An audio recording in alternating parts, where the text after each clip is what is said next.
All right, Dallas Mavericks. Kyrie Irving is doing this thing. They just beat the New Orleans Pelicans the other night, and the Pelicans was fully healthy. I think Zion was there, and Ingram was there, CJ McCollum was there.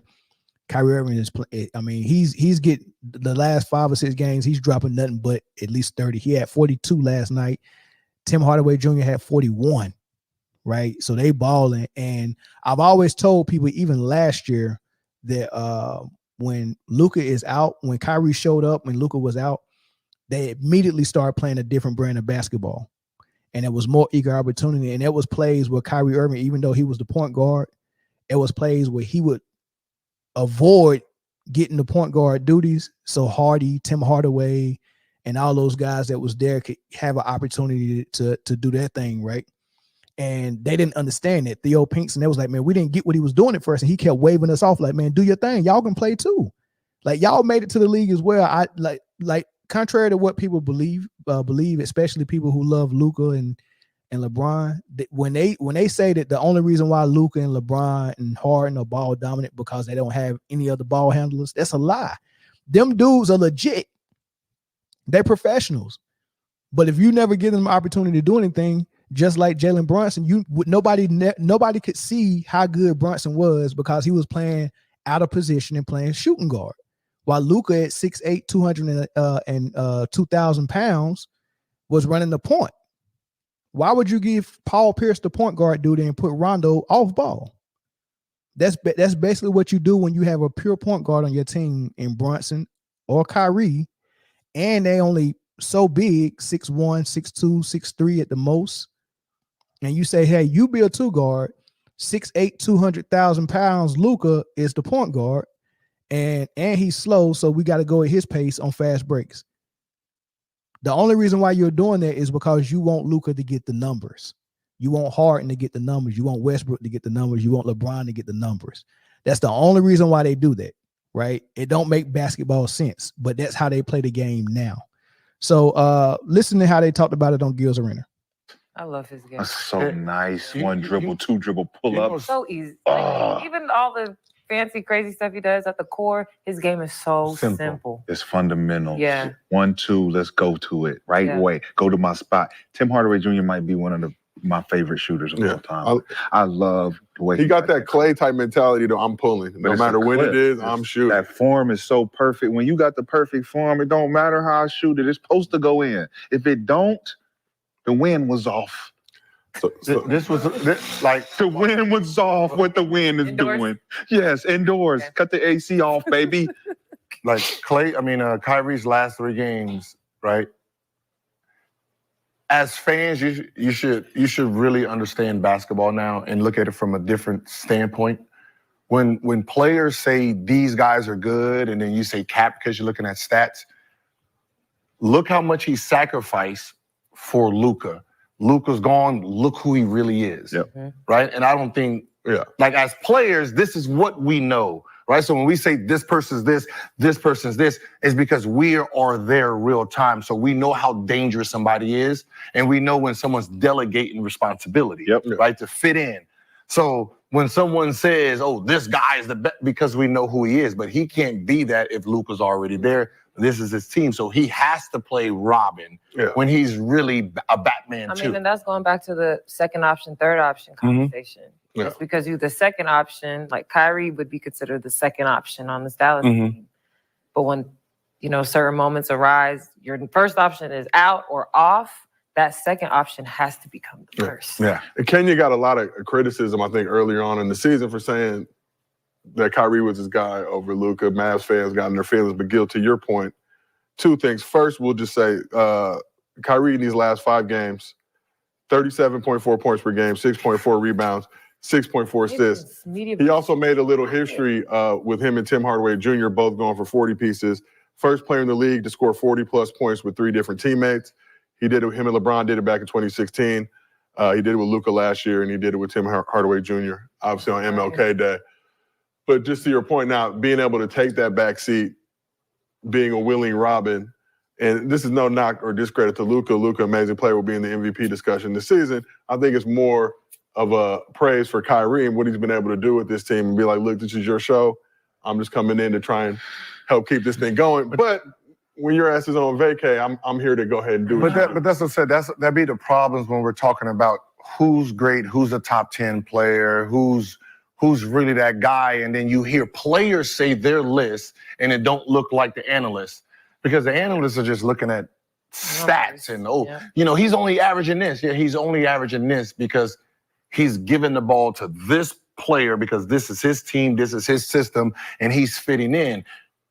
When this guy is injured, watch what happens here because now he gets to be who he really is, and people don't understand that. And I think that's why when the whole Kobe and Shaq thing happened, Kobe wanted to show everyone who he was, because it's like, hold on, wait. I know y'all think that I'm riding his coattail. And in my mind, he's riding my coattail because in the last 5 minutes, he needs me because he can't make free throws. Remove him and watch what a god looks like. And no one understood that until you remove Shaq. And then this motherfucker's out there giving people 81, 61. There we go, Well, let's go back to it. So all of that, I've been saying this for 3 years, bro. 3 years. It doesn't make sense for your primary scorer to also be your point guard and primary distributor. It doesn't make sense. If you have to do it, like let's say for instance, someone gets hurt, your co-star gets hurt, or maybe 2 people get hurt, and okay, you got to keep the team afloat, and you do it for like 6 games, 7 game stretch where I just got to wheel these wins out. I get that. But for you to say this is our primary offense, for us to come down with 3,000-pound Luka in the middle of the court with the ball and everybody else standing at the 3-point line watching him dribble the air out of the ball just so he can try to get to the rim, and when he can't turn the corner and get to the rim, do a step back 3. And he does about 15 step back 3s a game. He'll miss 6 straight, and then he'll hit 2 straight or 3 straight, and then the whole world will just be like, oh my God, did you see him hit 3 straight? After he done missed 6 straight twice, and then you look at it and he's 3 for 19 from the 3. That's all it is. I'm in the middle of the court, everybody at the 3-point line. I'm going to call a screen for someone. Hopefully I get a mismatch on a switch, and then I try to take that man to the hole. And if you come with help and double, then I'm good enough of a pass so I can pick and pop. I can pass to the dude to set the screen and get an assist. Or if you don't switch and you try to hedge and you try to get under the screen or whatever, I can step back 3. Or if you go over the screen, I can get a crease and drive and get to the free throw line and stop and do that crab dribble until the dude get on his back, and then he go again and do something fat in the air and get a layup or an one. That's his whole game. That's the entire game while everybody else is watching. And then when he get fattened out and tired, all right, Kyrie, it's your turn to do the same exact thing. And Kyrie's like, I don't want to play like that. Like, I don't want to play like that. He's been saying it since last year. He don't want to play like that. Right. So this thing is crazy. Yeah, and Dante Exum been balling too. But this is crazy. Every time Luka goes out, you see the potential of this team and you see the potential of the teammates. Everybody plays so much better, man. I was listening to a Dallas radio station. You know what? I'm gonna find that clip. A Dallas radio station last year when the Mavs was playing horrible. They was playing phenomenal when Kyrie showed up, and then when Luka came back, they started playing bad again, and they end up not making the playoffs. And these Dallas radio stations was trying to figure out what was going on, right? And they had insiders. The insiders was like, man, we know what's going on. We know what's going on with the locker room. They had several team meetings, and the team meetings was basically about Luka and how they don't like playing that his style of offense. Nobody wanted to play it.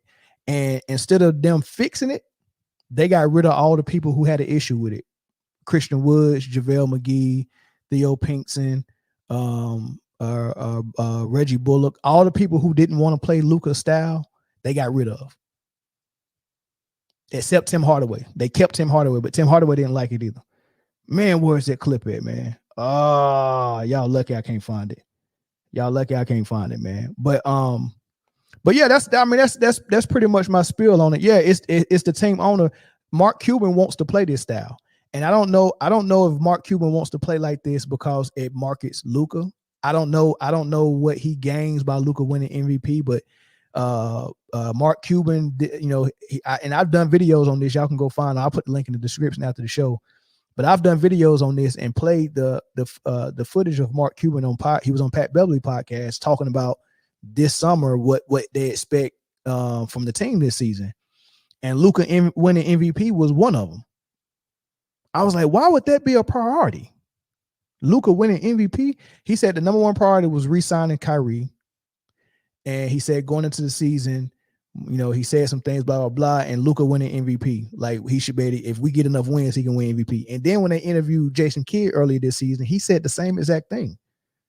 So I don't know what it is I don't know what happens to a franchise when a player gets MVP. I don't know if the way they market him in the league and the way they might market him in other areas of advertisement and stuff, I don't know if it brings more revenue to the company or the franchise. I don't know. I don't know why you would want your player to get MVP all the way to the point where you will play a certain style of offense just so he can get the numbers. But every single year he comes in, this is 4 years in a row that Luka has been a preseason favorite to win MVP because everybody knows he's going to average near a triple-double and he's going to dominate the ball more than anybody in the league. Everybody always picks him as the preseason favorite to win MVP. But by the time the All-Star break gets here, he's always out of the top 5 because his team not winning enough. And it don't matter who you bring to help him. You can't help a player if you don't have the ball. So if you're going to have the ball all the time and all I can do is catch and shoot and set screens for you and then play defense for you, I can't help you because I have more talent than what I can show if you always got the rock. And if you're the guy that the play ends with, then let somebody else begin the play. Don't be the point guard and say, let's set the play up and then make sure I get it back so I can get this shot off. Or let's set the play up and nobody else is going to touch it. I'm going to get the shot off. Like, you can't have your bet. That's why Kobe and Jordan came off the ball in the triangle, because you're more of a dangerous team when your primary scorer is not coming down here with the defense in front of him and y'all trying to figure out how to get a shot up, and he just in the middle of the floor trying to pound the air out of the ball and set screens and that's the dumbest offense in the world, man. It works in this horrible era of offense now, but it don't work enough for you to actually get through a 82 game season and playoffs, especially when you're 1,000 pounds and you're not that good in shape. So why be ball dominant and play 45 minutes a game when you ain't the best person in shape? Like, you ain't MJ. You ain't walking around here with a 6-pack and cut up everywhere. Tim Grover ain't your trainer. Right? So none of that stuff makes sense, man. But that's my thoughts on it, man. Phone lines is open, man. Look like we got about 15 more minutes before we end the show, man. So phone lines open, man. Let's see what y'all think about Luka and Kyrie Irving and the Mavs. I want to find this clip though, man. I want to find that clip of that Dallas talk show. Dana, what's up? Nothing bad, though. I had to call on that Jersey, boy. It was good. Yeah, man. I said it in the comments. I said it not too long ago, but I'm ready to stamp it. Luke, Kyrie is the best basketball player in the league right now. In the league? Interesting. In the league right now, man. Listen, when we break down skill, mentality, like, it's unmatched. We talking about somebody who came in rookie season and went straight at Kobe. Oh, I'm gonna beat you in a one-on-one. You get what I mean? Yeah. We ain't never heard Kobe come in and just straight go for Jordan's neck like that. You know what I mean? So I don't know about that. Did he come out and publicly just went straight to Jordan? Hey, play me one-on-one and I got you. No, we didn't. Now, if it did happen, social media wasn't the big thing, and we wasn't able to see the clips on it, right? Right. So I'm unaware. But if it did happen, I retract that statement. But to my knowledge, I don't think that happened. But that right there, right, that alone speaks of a certain mentality and a certain kill factor on the court that you have. Not only that, I'm the best, arguably, I'm the best person you ever seen dribble a basketball. Isaiah Thomas, he didn't have a 0 step and an extra 2 steps, so he's eliminated. AI, he had to fight the league and the rest for a simple 1-2 crossover. You get what I mean? So he wasn't able to do what Kyrie is able to do now. Yeah.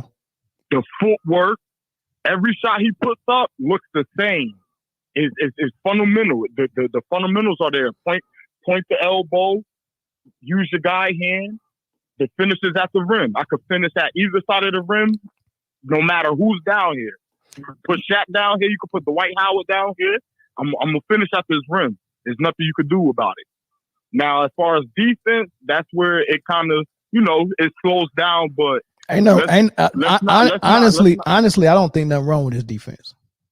And I say that a lot of the times, Kyrie, when he gets beat on defense, is because there's a physical mismatch there.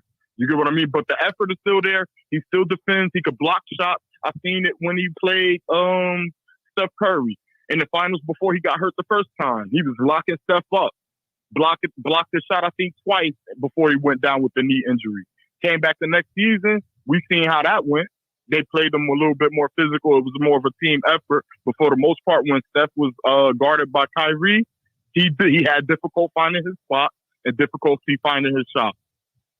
So defense, I'm not even gonna say we don't got to say it's elite. We don't even got to say it's great, but it gets the job done when it's needed.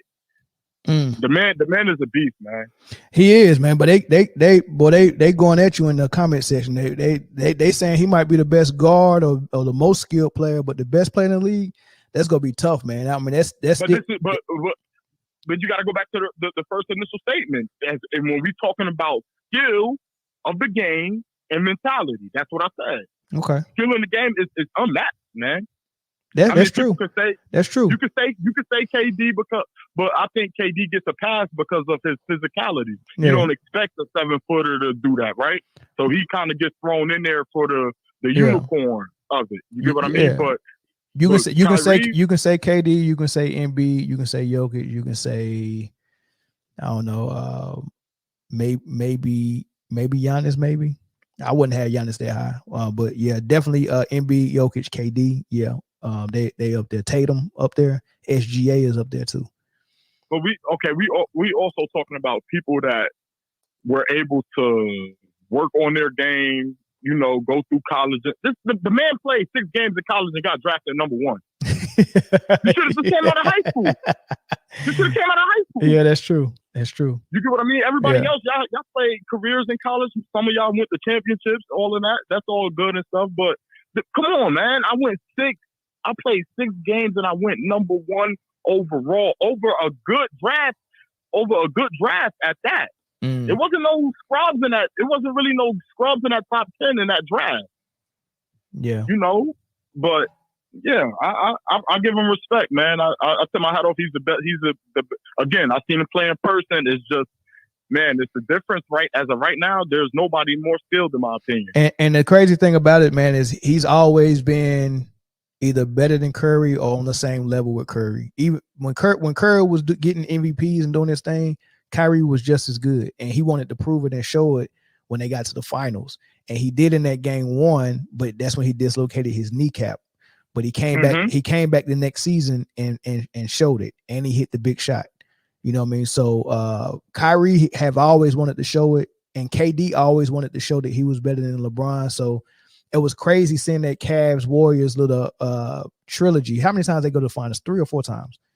In Cleveland? Yeah. They went twice. I don't think they made it because it was 4 times. It was 4 times. KD beat them twice, and Curry beat him once, and LeBron and Kyrie got the second one. Okay. Right? Yeah. Ain't that right? Yeah, I think so. Yeah. Yeah. So yeah, that 4th thing, yeah, that thing was about Curry and Kyrie first, and then it was about KD and LeBron. That's the little match that I was watching within the match. But yeah, appreciate it, man. Thanks for the call. Absolutely. All right. Let's get one more caller. Let's get 2 more calls.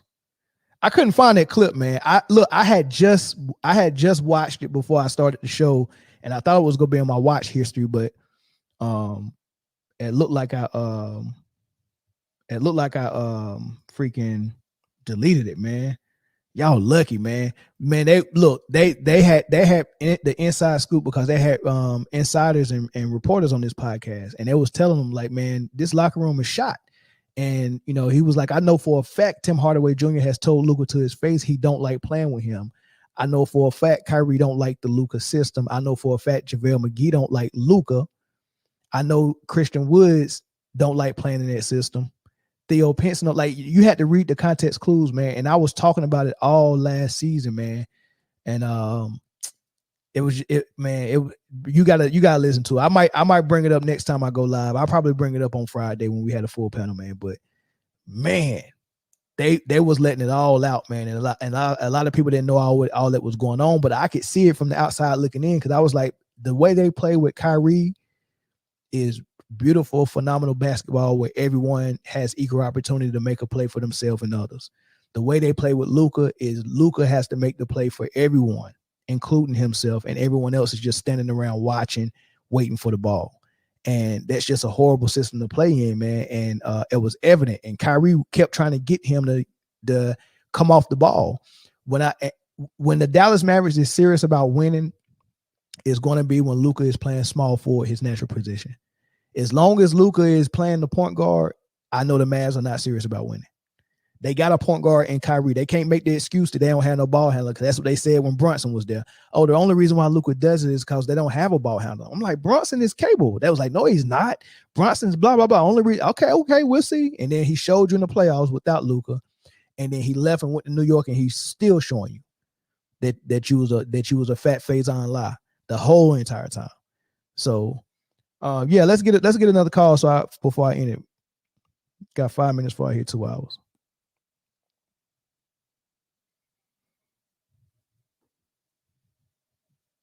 Yeah, he LeBron like, but more like Harden though. The Luka system is more of a Harden system. LeBron at least is a little smarter with it. LeBron at least when he was playing with Kyrie Irving, it was more of a your turn, my turn. It was more, he took his usage rates down a little bit and let Kyrie do his thing. Luka's not doing that. Luka's still young and he still want to show people. He still want the MVP. He still want to show people. He still want to win that thing. LeBron was just trying to get hey, look, man, I share the ball, which I do that, blah, blah, whatever. He was cool with it. Kyrie could be Kyrie sometime. He let Kyrie take multiple game-winning shots. It's times the play was drawn up for LeBron, and he said, "Nah, let the kid take it." You get what I'm saying? So I give LeBron at least credit for that. You think Luka is about to let Jason Kidd draw up a play for Kyrie so he can get his shine? Ain't no way. Not at this time. So they gotta wait. They gotta wait for him to go on fat leave. In order for them to start playing good basketball, so Kyrie can get his stuff going. You know what I mean? So